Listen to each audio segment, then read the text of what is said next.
Welcome to Marina Diaries.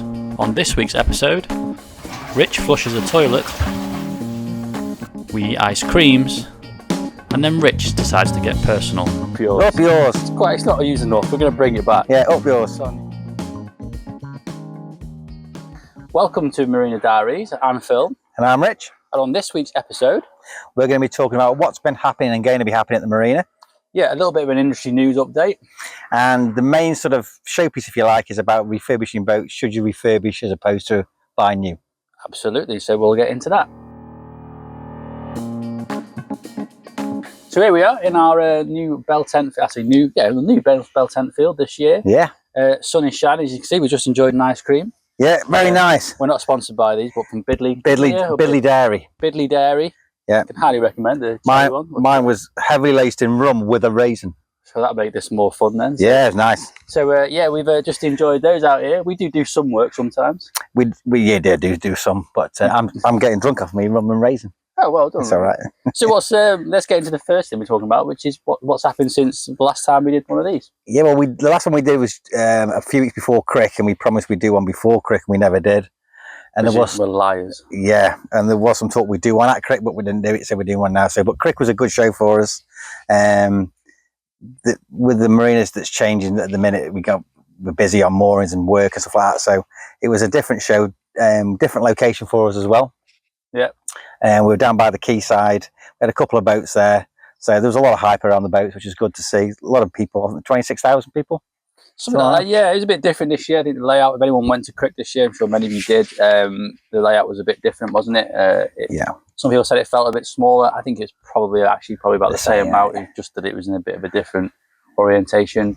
Yeah. I guess for us, we got asked quite a few times, didn't we? Why do you come to these things? And as much as anything, we tried to set our stand up. If you visited us, you would have known a bit more soft seating and a bit more of a sort of a zone where people come and sort of chill out, meet us, ask questions and different things like that. So it was a good chance for us to be old customers, new customers, and hopefully future customers as well. Yeah, it was good.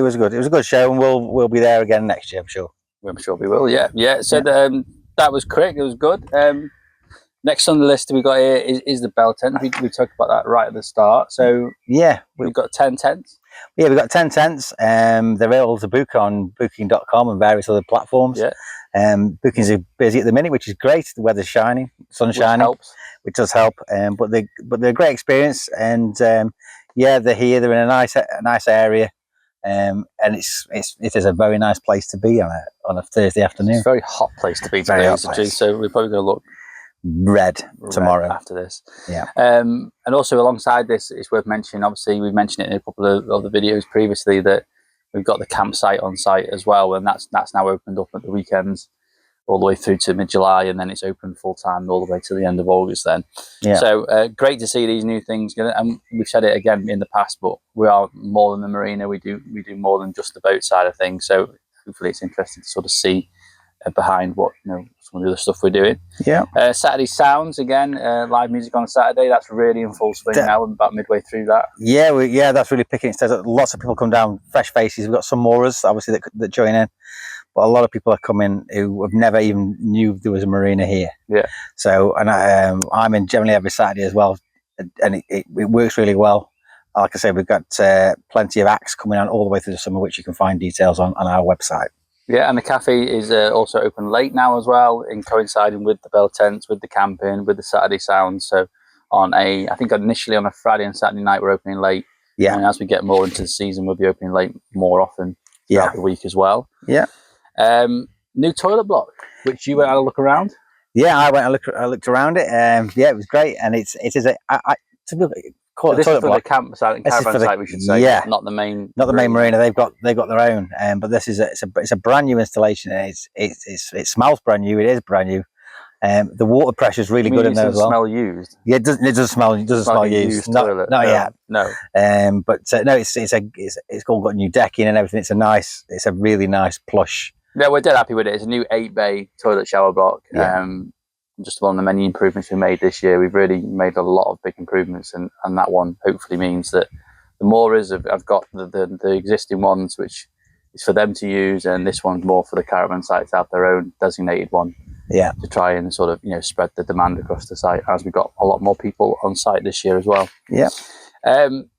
In other news, some of you may or may not have met our new workshop manager. We got Lee started a couple of weeks ago. Yeah, it's the end of his second week by the time this goes out, probably. And third week, I think. Third week, I think. Yeah, it might be third week. It is third week, yeah. He's a great guy, and he's picking it all up as he's going, but it's good. And I think the team of guys that are working with him are really good, really supportive, and I think they're all getting on really well. So I'm really happy about that. Yeah, no, I mean, yeah, we said it a few times, and we are biased, but we've got a great team of guys here working in the workshop department, well, across the whole business, to be honest with you. But yeah, Lee's come in to lead that team. It's a big part of what we do here, so it's an important role. Yeah, and we wish Lee all the best in the future. If you're at the marina, if you're a moorer watching this or whatever, please go and say hello. He is friendly, I promise. Yeah, he don't bite. He doesn't bite. He looks a bit angry, but he's a nice guy. I think it's his haircut. He probably won't watch this. Nah, he won't watch this. So he'll be all right. So that today, in the glorious sunshine, we also had a local school visit us, which is a bit of a novelty for us and for them, I suspect. Yeah. So a local high school from Crewe. Is it Oak School or something? Yeah. Oak Academy, I think it was. Yeah. They brought 15, 16 young kids down, year 9 students, to talk about careers. And it was great, wasn't it? To sort of show them around the variation of careers you can do in the marine industry that not a lot of people seem to know about. And also, like with everybody that'll be watching this, all 3 of you. Oh, yes. We met them all at Crick. We met all at Crick.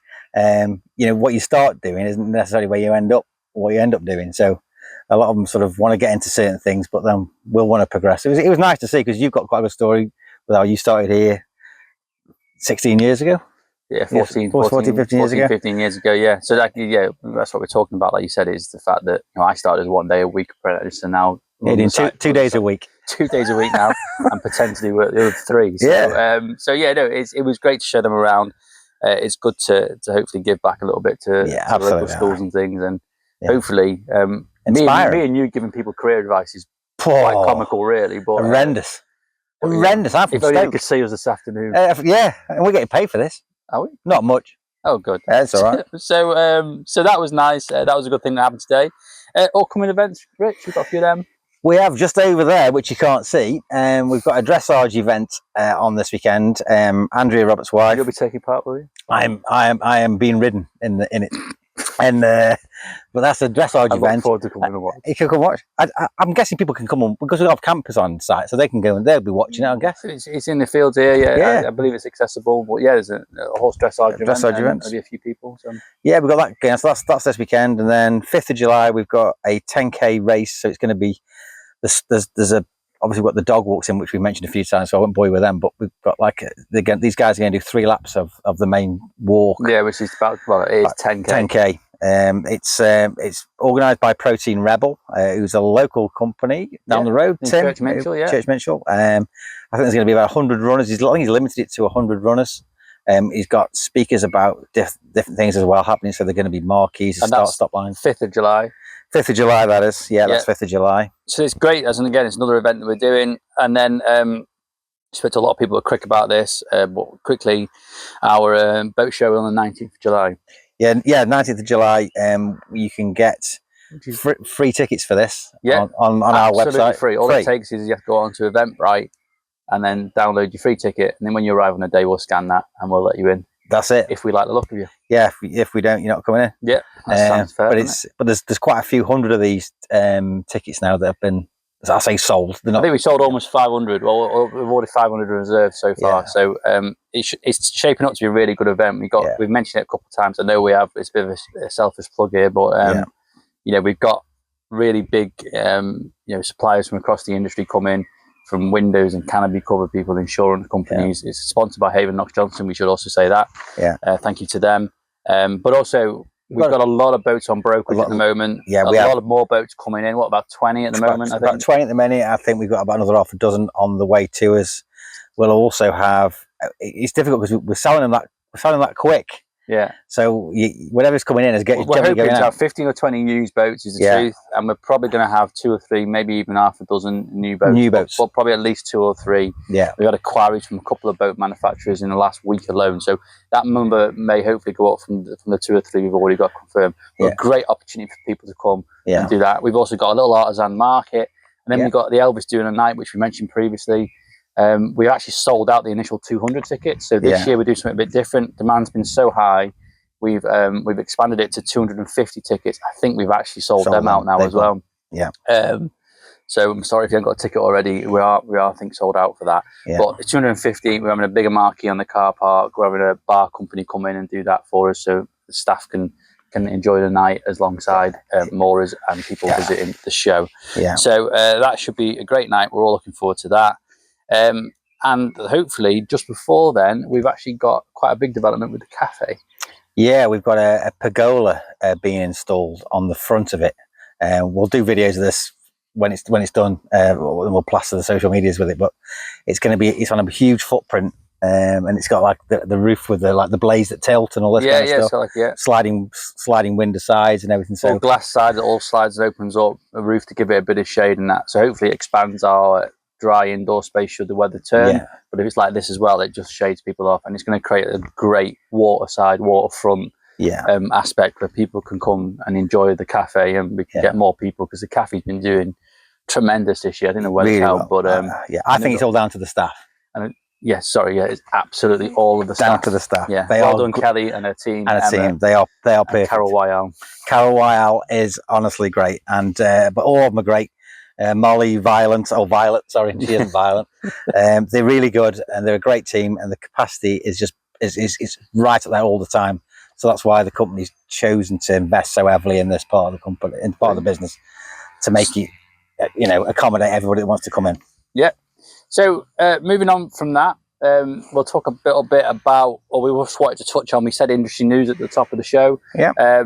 One of the things we picked up on, obviously, when we were at Crick, I think it was announced just before Crick that the CRT, that's the Canal and Rivers Trust, have now officially appointed their new CEO to replace Richard Parry. This guy called Campbell Robb comes from a charity background, a bit of government background as well in there. Due to start, I believe, on the 6th of October, or on or around that date, according to the CRT's website. Yeah. And we just want to say, obviously, it's a really big, important role in the industry. We wish Campbell all the best in that role. Yeah. Should he want to come and visit, I don't think he's going to watch this, but should he want to visit us, we'd quite happily have him down and show him how the other half. We'd shout him a sandwich, wouldn't we? We would, yeah, I think so. Yeah, so right. We wish him all the best in that role. It's really important. Like I said, he comes from a government charity background, a mixture of the two. Yeah. So hopefully he can bring something to the role and continue to do the good work the CRT do and maintain the canal network for future generations, I guess. Yeah. So following on from that, we'll jump into our main topic, which is refurbishing narrowboats, or why would you refurbish a narrowboat? So we'll go into that. Yours? Up yours, did you say? Up yours. Up yours. I haven't said that to anybody for ages. What, up yours? Yeah, up yours. Is that offensive? Can we leave that in?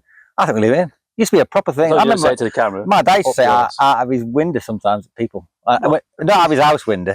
I mean out of his car window. His car, is that better? I don't know. It was funny at the time. I thought you meant office window. I don't know why. He probably did.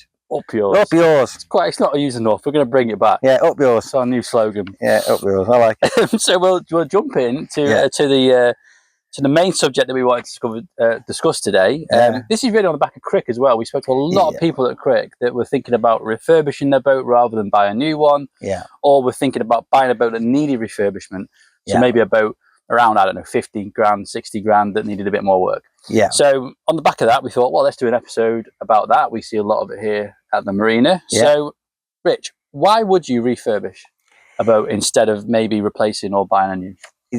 It basically, for me, it would come down to it's a physical thing you can do now. Yeah. You haven't got to wait a couple of years for a build slot with a good builder. 2-3 years you're waiting. So there's availability time, lead time. There's availability, and it's one of those things that you can absolutely make it. You can make it your own. People we spoke to at Crick, they were enjoying doing the research about certain types of cupboards, certain types of this, certain types of materials. Yeah.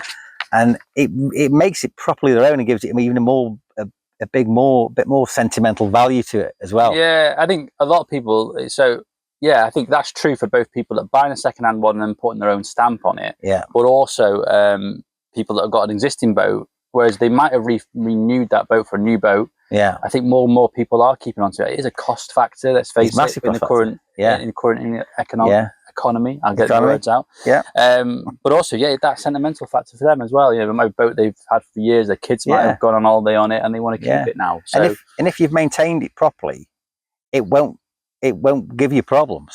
You know, if you look after the metal and the mechanics of it, you shouldn't have the problem. So to spend a few quid on getting something refurbs, doing some stuff yourself on it, whatever, is a nice thing to do. And finally, when we think about this, it's also more the eco-conscious. You know, there's a lot of boats at Crick, electric-powered electric motors. Yeah. We know that's what's happening in the car industry. We know that's what's happening in the narrowboat industry, and for good reason. The truth is, with a lot of these things, even in the car industry, if you keep an older car, an older boat, maintain it, renew it, refurbish it, quite often it is more the eco-conscious choice than having a whole new thing built. Yeah. If you go in and buy a new built straight and you've got nothing else before, then you know, obviously go electric, that is more eco-conscious. But so that's a factor as well.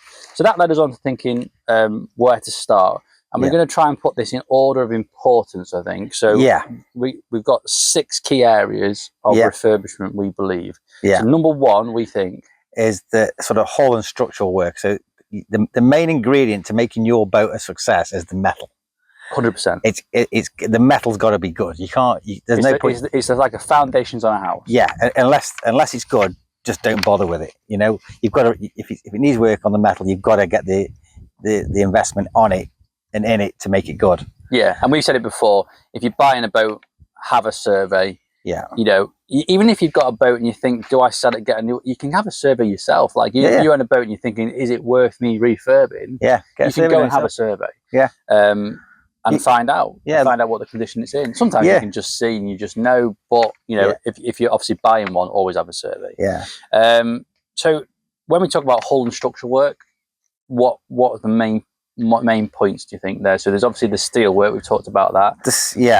So blacking, you've got your sort of main sort of 2 types, if you like. You've got your epoxy coatings and you've got your standard sort of bitumen or pro blacking systems that people use. Yeah. And the main thing is, you know, like with epoxy, if you're buying the boat as almost a forever boat and you want to really look after it, get it blasted and get it epoxied, you know, we believe is the best thing you can do. But there's a few people out there that will say, oh, you know, it still comes off, and you know it does. We've talked about this before, I know, but you know, an epoxy system is a long-term preventative measure. Yeah. So there's that. And I guess we've started with hull and structural work. We've called it, you know, the hull, making sure it's in good condition steel-wise, making sure the blacking's in good condition, the anode's in good condition, etc. Because quite often, I think people watch programs that are out there. There's many, you know, programs on Channel 4, you know, Narrow Escapes and things like that. And people go in and they want to paint the boat and refurbish it and rip the inside out. We see it here on the yard, don't we? People do that without looking at the hull first. Yeah. I know it's the boring bit. It might be the bit that's outside of your skill set. Yeah. But it is the important bit. Absolutely. After that, then, on the similar vein, we're moving on to engine and mechanical systems. Yeah, and not everybody is an engineer or a mechanic. Again, you certainly are. I definitely am not. But it's one of those jobs that, again, it's like you just said, it's a bit out of people's comfort zone. So they kind of put it to the back, if you like. And they're not careful. They've spent their money all your money on on shiny stuff. Yeah, but your greasy bits are the ones that make it move, or the ones that give you hot water or electricity. So you've for the cost of a service, I don't know what the service is. It's a couple £100. Yeah. By a trained marina engineer is well worth it. Even if it's just a straight service and they flag a few things like a belt here or whatever, you know what you're getting into. Yeah.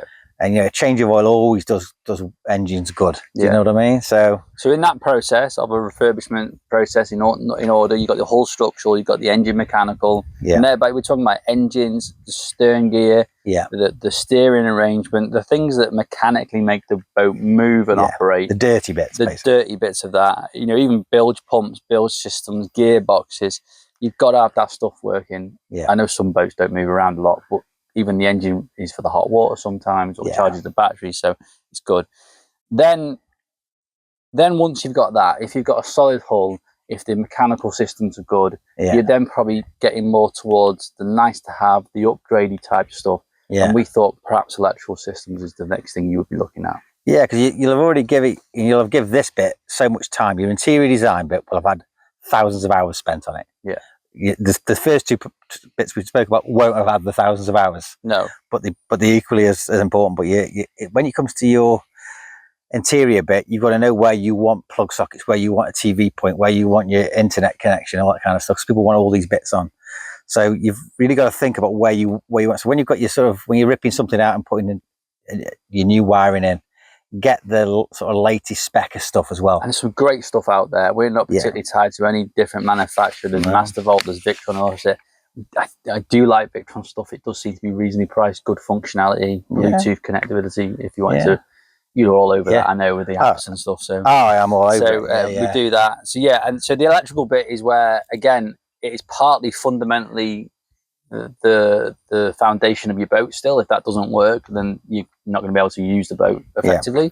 But also, this is probably the first bit in this list where you can start to upgrade, add solar panels, add better screens that monitor your batteries, upgrade the batteries. Add USB charging sockets rather than the old-fashioned ones.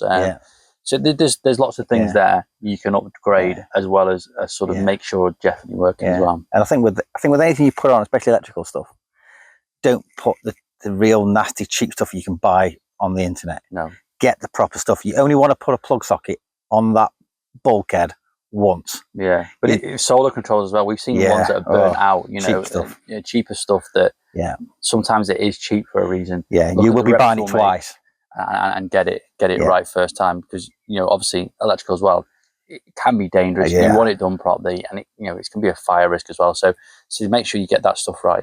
What's the next thing on the list then, if you've got the whole engine and electrical stuff sorted? It's when you do start coming on now to the sort of glamorous bit, which is your interior, your fit out and your comfort. So you're going to think where you want things. So quite a few people were talking about putting different kitchens in and stuff like that, making it, because they've got more stuff that they want to incorporate in a kitchen now. I mean, microwaves, only been around forever. A lot of boats don't have them still, but they want to put the microwaves in. They want to put the air fryers in. So sort of getting all the nice bits thought about and done with the material. And there's loads of materials you can put in a boat, can't you? And a kitchen is quite often the bit of a boat we can freshen up quite quickly. Put new doors on it, put new worktop on it, put a new, like you said, new gas hobs. You can get like piano black ones from Thetford and things like that. So that's an area you can make quite a big difference quite quickly, isn't it? On a boat? And whatever you've taken out, if your boat's, say, I'm going to say 20 years old, and you've taken the kitchen out, it's a opportunity then to put new insulation in behind stuff. If you've really taken it out to a carcass, which some people do. And once they start going, they just keep going. Because they think, I'll just keep going, and before then they've got a 40-foot empty space. But wherever you can, put good insulation in it. Because things have moved on in the last 20, 30 years, haven't they, from what they were? So. A lot of boats still have my boat's still got polystyrene in it. I think your boats. Mine has a little bit. A bit of polystyrene. Mine was from 1971 though. So. Mine's only a kid, 1984. 1984. Just like Wonder Woman. So hull work, engine, get electrical systems out, and now you're into sort of the internal stuff, woodwork stuff. Generally, people feel more comfortable maybe having a go at. And everything inside a boat can be moved around, can be adjusted. And again, there's people to help you if you want to. And then probably alongside when you're doing that woodwork, we thought that's when you're going to start looking at your heating, plumbing, hot water, gas. So once those fundamental things are in place, you got to look at that. All right, if you're going to put gas or heating pipes, water pipes in, you want to do that before you do woodwork, obviously. But that's probably, and that's where again, replace a stove. The stove's old and knackered. The flue's a single, single skin thing, single skin one, or they quite often go rotten. You can refresh a half setup. We've made loads of halves for people, like steel halves. We can take out the old one, put in a nice one with a fire bulb behind it. Just smartens the job up, doesn't it? And just moves it on. So that's that. And then the last thing we think on a refurbishment list is the painting. Quite often it's the first thing people go to do. We've had boats come here and when we were doing painting, and paint jobs at 25, 26, 28,000 quid for a paint job on the outside, they've had it done before they've even touched the inside. Yeah. And you think, God, I wish you'd have done it the way around. Yeah. You know, because if you think you're going to carry wood in, you're going to do engine work, you might even be doing steel work, and you've done the paintwork up front. Yeah. You're going to damage the paintwork you've just done. You're going to get oil on it. You're going to scratch it. Yeah. I think people get carried away with the enthusiasm of refurbishing a boat, and they go to paint the cabin straight away.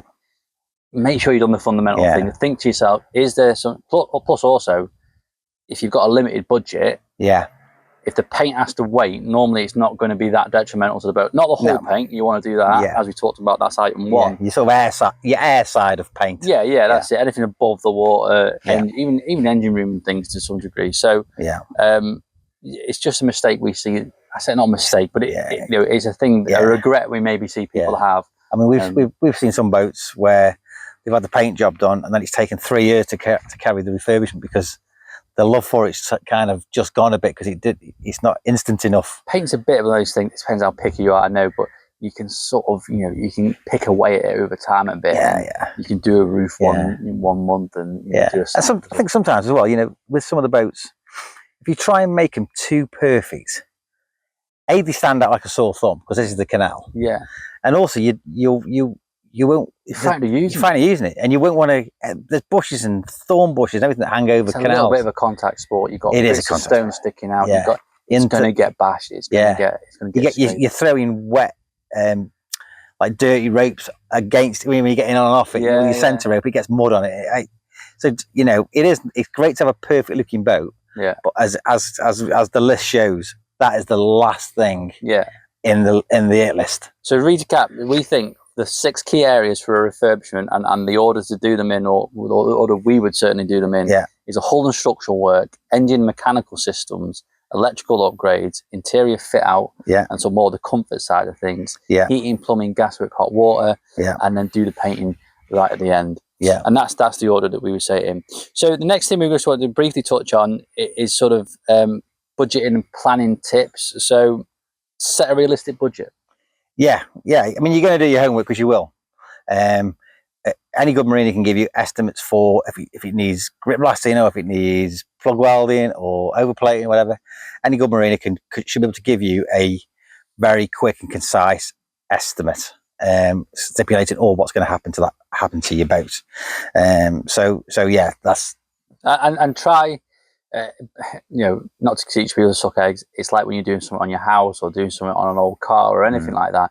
Try and build in 10-20% contingency, because you guarantee you'll find something that you either want to do you didn't expect, or like a completely unexpected thing. So always be realistic about it, because one of the other things we've got on the list here is you've got to consider that if you're having work done on the boat and you've got to have the boat out of the water, it is going to cost you money whilst that boat's out of the water. You can maybe save your license, you don't have to pay a license. It's a bit like a car. We've mentioned before, as soon as it's out of the water, you can sawn it if you like you can with a car. So if you're going to be out for a few days, don't bother. But if you're going to be out for at least a month, and you're thinking about it, you think, you know what, it's coming out for, we have a lot of boats come out in October time for the winter, like 6 months or something. 6 months. Don't forget to cancel your license. I mean, I'm sure the new head of CRT will hate us to say that, but it's out the water.